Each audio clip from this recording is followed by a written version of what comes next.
Bien, aquí en esta gráfica intentamos mostrarles cómo sería de manera visual el incremento en los volúmenes. Cada barra representa los kilómetros a nadar año por año. Si se dan cuenta y nos situamos en los 3 primeros años del entrenamiento, antes de los 11 años, el incremento del volumen es discreto, pocos metros, aunque de 9 a 10 años hay un incremento importante. Se darán cuenta que el mayor incremento en el volumen ocurre a los 11 años para las niñas, y si este fuera el caso de los varones, lo veríamos a los 13 años.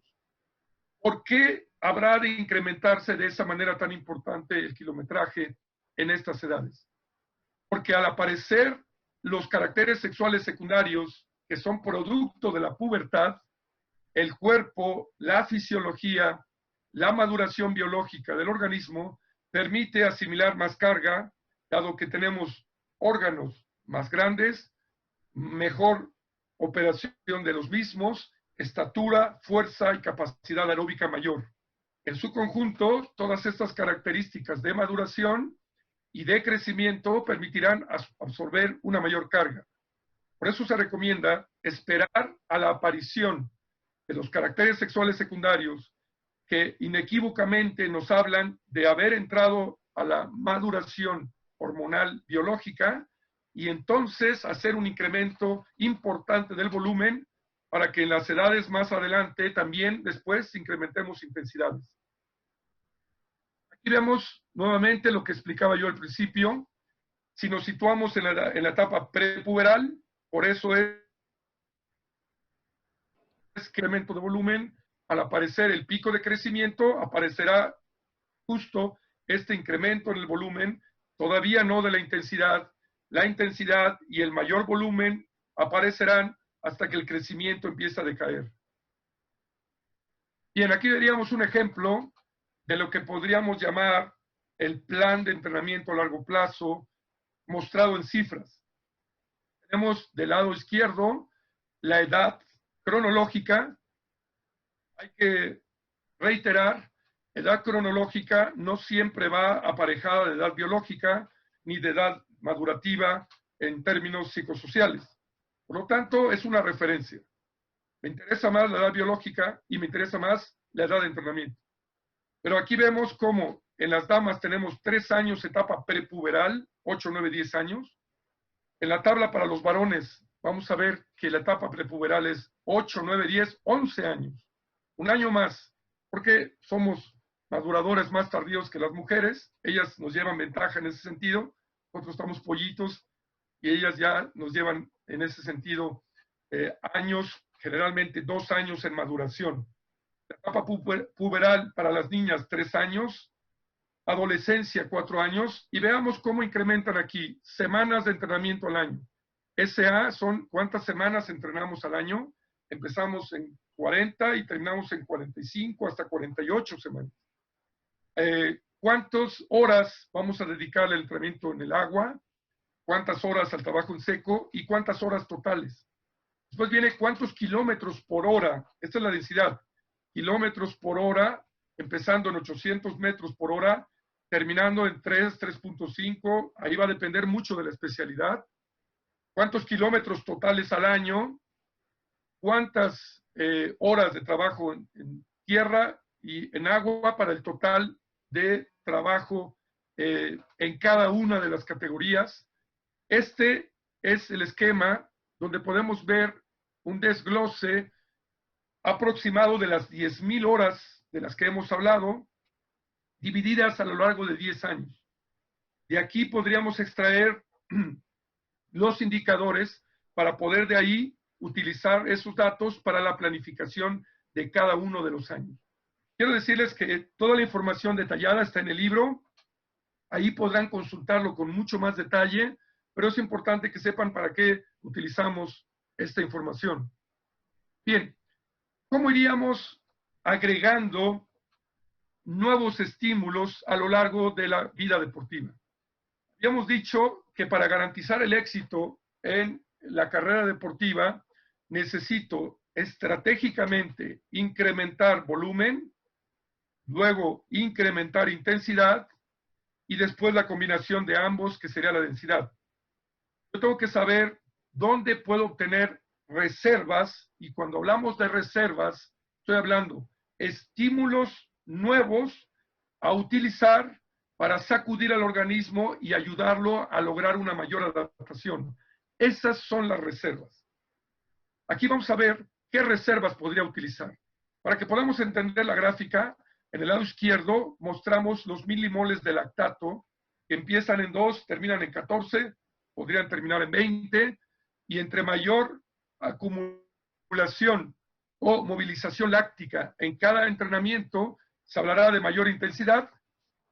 También del lado derecho podemos ver algo equivalente, pero ahora expresado en pulso, que dicho sea de paso, el pulso no es la constante fisiológica más adecuada para medir intensidad, dado que el pulso tiene mucha influencia desde la temperatura, hora del día. Los niños suelen tener un pulso más alto que los adultos, las mujeres, dependiendo de su ciclo menstrual, puede variar, es decir, hay más de 50 factores que pueden alterar el pulso, por lo tanto, ese no es el mejor indicador. Sin embargo, como sabemos que es algo que tradicionalmente se utiliza, lo he puesto aquí para dar una idea en qué nivel de intensidad estamos. En la línea de abajo vemos una línea de tiempo donde vamos desde los 8, 10 años, 11, 12, 13, 14, para que podamos ubicar los estímulos. Bien, primeros años de entrenamiento, entiéndase desde los 8 hasta los 12, 13 años, vamos a darle prioridad al trabajo en un rango de entrenamiento que llamamos resistencia básica aeróbica. Esta resistencia básica aeróbica, ese es su nombre, que algunos le llaman cardio, bueno, trabajo cardiovascular, es el rango de economía aeróbica. Es decir, su propósito es provocar adaptaciones en el aparato cardiovascular que se van a traducir en un menor gasto cardíaco. Quiere decir, mi corazón va a ir creciendo y luego va a tener más fuerza en la sístole para inyectar sangre por latido. Esto se va a traducir en que en la medida que logre mayor resistencia aeróbica, voy a tener un corazón más grande y más fuerte, y por lo tanto voy a tener que emplear menos número de latidos por minuto para cubrir las demandas de oxígeno. Esto se le llama economización o incremento en la eficiencia del miocardio para que el sistema cardiovascular sea más rentable, bombeando más sangre y gastando menos energía. El trabajo de resistencia básica aeróbica también se conoce como R1 y se caracteriza más que por el pulso, porque eso es muy relativo, en el tipo de jadeo que podemos identificar. Una persona en el rango de R1 puede escucharse un poco agitado, pero puede inhalar perfectamente por nariz. La dominancia de la inhalación viene por nariz. Quizá no necesita apoyarse por vía bucal y puede hablar sin interrupciones, dado que no tiene ninguna deuda de oxígeno y el oxígeno que toma alcanza y el aire suficientemente para hablar o correr o nadar suavemente. Toco la pared y puedo hablar sin problemas. La inhalación es fundamentalmente nasal. En las categorías un poquito más avanzadas, normalmente en la categoría 11-12, empezamos a introducir gradual y progresivamente también el segundo rango de entrenamiento de la resistencia, que le llamamos rango de entrenamiento aeróbico, anaeróbico o mixto, que es una capacidad de transición entre el sistema aeróbico y el sistema glucolítico. Esa transición tiene una mezcla de las dos y también se le conoce como R2 o rango de desarrollo aeróbico. A diferencia del R1, aquí utilizamos distancias más cortas, pero intensidades mayores, y a diferencia de cuando nadamos en R1, se nota un jadeo diferente.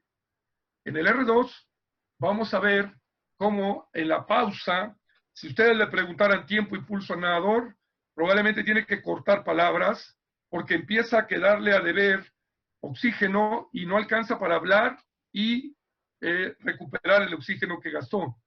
Y entonces, por ejemplo, terminaría y diría 120 de pulso y hice 1.24. Cuando está haciendo eso, está cortando palabras.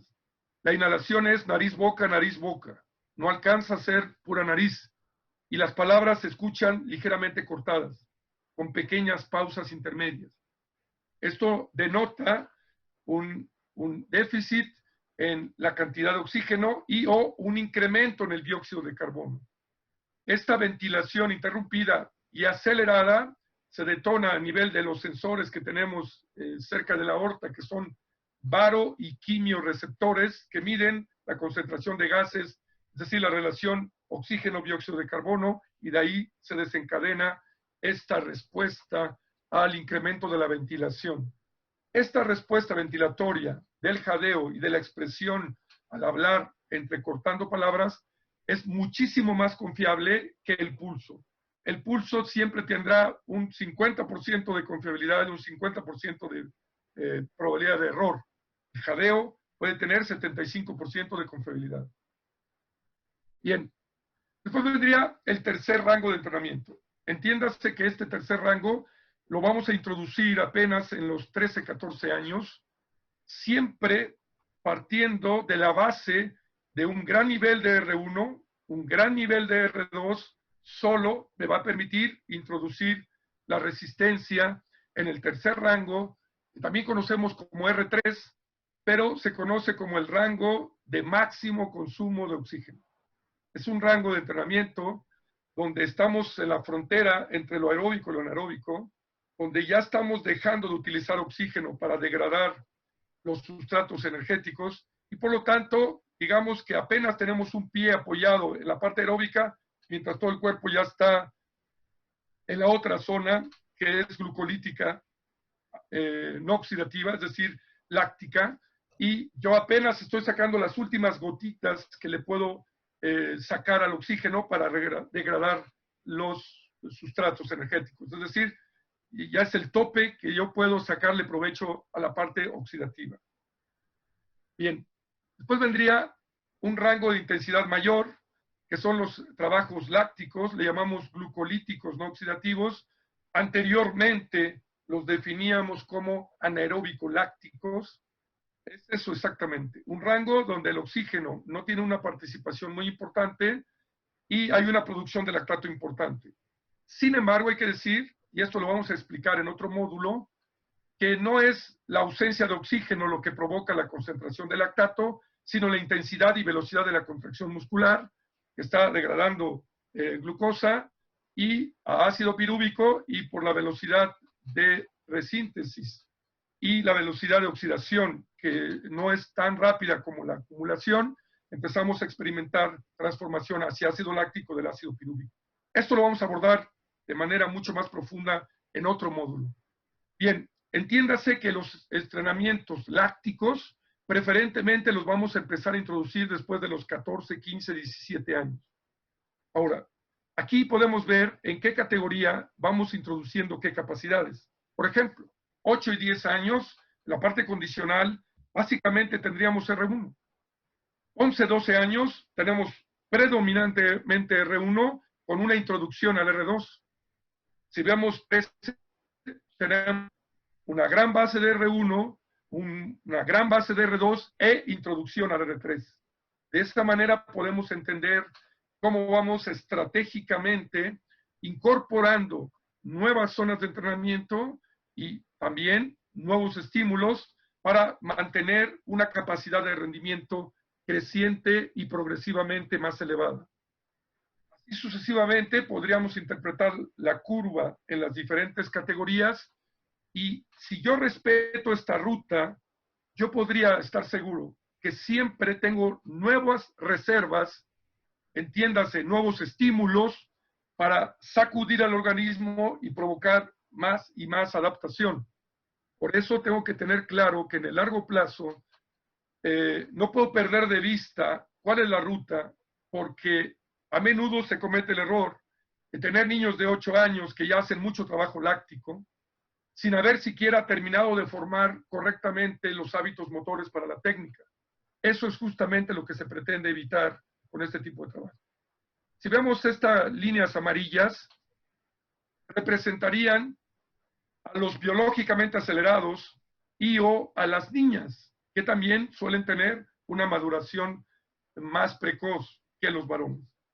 Quiere decir que mientras a los 11 años un varón apenas está introduciendo el R2, las niñas ya podrían tener un entrenamiento más considerable del R2. 13 y 14, mientras los varones están llegando a la plenitud del R2, las niñas ya están introduciendo R3. Así podríamos entender cómo va la diferenciación en los dos géneros a partir de la maduración. En ningún caso, antes de los 10 años, adelantaremos a un nadador ni por ser madurador precoz, ni por ser niña. Sea cual sea su maduración, vamos a esperar por lo menos a los 11 años para establecer estas diferencias. Tenemos que considerar también los aspectos de crecimiento que van a influenciar en el tipo de entrenamiento que hacemos. Y donde el crecimiento tiene una mayor influencia es precisamente en el aprendizaje motor, es decir, para la técnica. Porque cuando mis proporciones corporales cambian, de tener bracitos de T-Rex y se van alargando hasta tener bracitos de orangután, una proporción donde mi cabeza es muy grande como E.T., hasta que se convierte en una proporción más semejante a la de un adulto, esto va a afectar las palancas, las longitudes de brazada, la aplicación de la fuerza y, por tanto, la biomecánica. Derivado de todo esto, tendremos constantes fluctuaciones en la técnica. Hay que entender que a lo largo de los años, sobre todo los primeros 12 años de vida, vamos a experimentar dos fases características. Una es de acumulación de tejido adiposo subcutáneo, forma de grasa, que le podríamos llamar etapas de engorda, y después esa energía acumulada se utiliza para un crecimiento longitudinal donde aumenta la estatura, que le podríamos llamar estiramiento. Esta alternancia entre engorda y estiramiento va a dar lugar a cambios importantes en el control corporal y, por lo tanto, en la técnica. Por eso, cuando entremos al capítulo de la técnica, retomaremos este tema y explicaremos cómo afecta y cómo influye el proceso del entrenamiento. Bien, aquí estamos viendo cómo podríamos nosotros articular estas diferencias entre maduración biológica, niños, niñas, entre maduradores precoces, maduradores tardíos, a la hora de integrar grupos de entrenamiento. Por ejemplo, muy probablemente es más importante y más viable tener un grupo de entrenamiento donde tenga niños 10, 11 años con niñas 8, 9 años, o 9, 10 años. 8 años lo dejaría aparte. En un grupo tenga yo niñas infantil B y niños juvenil A, para que igualemos un poco más los diferentes niveles de la maduración.